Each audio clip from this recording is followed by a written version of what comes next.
મિત્રો આજે વરસાદ આગાહી છે। મિત્રો દરેક લોકો ધ્યાન આપજો। વરસાદ આવવાનો સાથે કડાનો સાથે કડાકા ભડાકા સાથે વીજળી વાતાવરણમાં પલટો છે।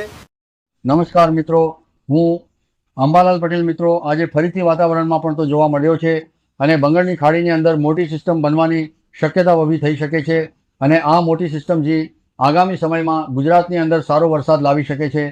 પરંતુ અત્યારે સૌથી મોટું વિલન પાકિસ્તાન બની રહ્યું છે, કારણ કે પાકિસ્તાન ઉપરથી આવતા સૂકા પવનો બંગાળની ખાડીની અંદર બની રહેલી નાની નાની સિસ્ટમોને મધ્યપ્રદેશ સુધી પહોંચ્યા બાદ આગળ રાજસ્થાન કે ગુજરાત તરફ વધવામાં અડચણ ઊભી કરી રહ્યા છે, જેને લઈને ગુજરાતની અંદર વરસાદની ઘટ જોવા મળી રહી છે। પરંતુ આજના વિડીયોમાં સૌથી મોટી અપડેટ એ છે કે હાલની 6 કલાકની સેટેલાઇટ ઇમેજ પ્રમાણે મોટો ભેજ ભારત તરફ આગળ વધી રહ્યો છે।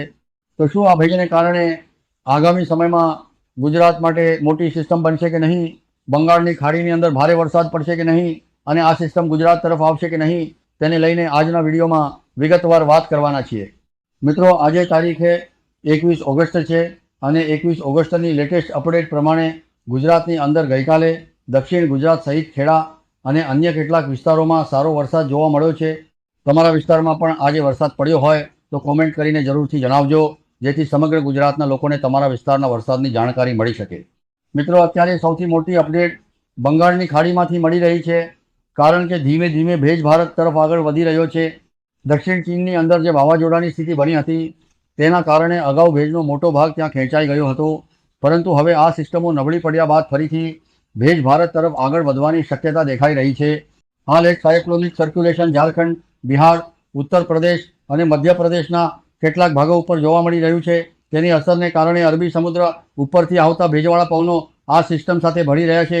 સાથે જ સુરતથી લઈને ગોવા અને કેરળ સુધી અરબી સમુદ્રના કાંઠા નજીક એક ટ્રફ રેખા પણ જોવા મળી રહી છે, જેના કારણે અરબી સમુદ્ર પરથી આવતા ભેજવાળા પવનોને સપોર્ટ મળી રહ્યો છે।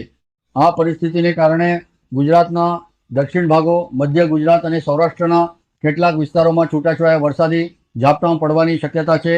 જોકે અત્યારે ભારે વરસાદને લઈને કોઈ મોટી અપડેટ જોવા મળી રહી નથી, પરંતુ હવે વાત કરીએ આગામી મહત્વપૂર્ણ તારીખની। હાલની આગાહી પ્રમાણે 26 ઓગસ્ટની આસપાસ એક મજબૂત સાયક્લોનિક સિસ્ટમ બનવાની શક્યતા દેખાઈ રહી છે અને આ સિસ્ટમ બનશે ત્યારે આસપાસ રહેલો ભેજ તેની તરફ ખેંચાઈ શકે છે, જેના કારણે ગુજરાતમાં 26 ઓગસ્ટ પછી વરસાદી સ્થિતિમાં ફરી ફેરફાર જોવા મળી શકે છે। આ સિસ્ટમ જ્યારે ગુજરાતના કાંઠા તરફ આગળ વધે ત્યારે ફરી એક વખત સારા વરસાદનો રાઉન્ડ જોવા મળે તેવી શક્યતા છે। ખેડૂતો માટે અત્યારે પરિસ્થિતિ ચિંતાજનક છે, કારણ કે ઘણા વિસ્તારોમાં વરસાદની ઘટ જોવા મળી રહી છે। ખાસ કરીને ઉત્તર ગુજરાતમાં ઊભા પાકને બચાવવા માટે સિંચાઈના પાણીની જરૂરિયાત વધી રહી છે। આ દરમિયાન સુજલામ સુફલામ યોજના અંતર્ગત નહેર મારફતે ખેડૂતોને સિંચાઈ માટે પાણી પહોંચાડવાનો નિર્ણય રાહતરૂપ બની શકે છે। 21 ઓગસ્ટથી ઉત્તર ગુજરાતના ખેડૂતોને સિંચાઈ માટે પાણી મળવાથી વરસાદની ઘટ ધરાવતા વિસ્તારોમાં ઊભા પાકને બચાવવામાં મદદ મળશે। હવે આગળની સૌથી મહત્વની વાત એ છે કે ચોમાસું હજુ પૂરું થયું નથી અને ચોમાસાની વિદાય માટે હજુ ઘણો સમય બાકી છે, એટલે ખેડૂતો અને ગુજરાતના લોકોને અત્યારે નિરાશ થવાની જરૂર નથી, કારણ કે આગામી દિવસોમાં બંગાળની ખાડી અને અરબી સમુદ્ર બંને તરફથી ભેજની સ્થિતિમાં વધારો થાય તો વરસાદી સિસ્ટમને ગુજરાત તરફ આવવા માટે વધુ અનુકૂળ વાતાવરણ મળી શકે છે। લેટેસ્ટ મોડેલ અપડેટ પ્રમાણે સપ્ટેમ્બર મહિનાની શરૂઆતની આસપાસ બંગાળની ખાડીમાં એકથી વધુ સિસ્ટમ સક્રિય થવાની શક્યતા પણ દેખાઈ રહી છે।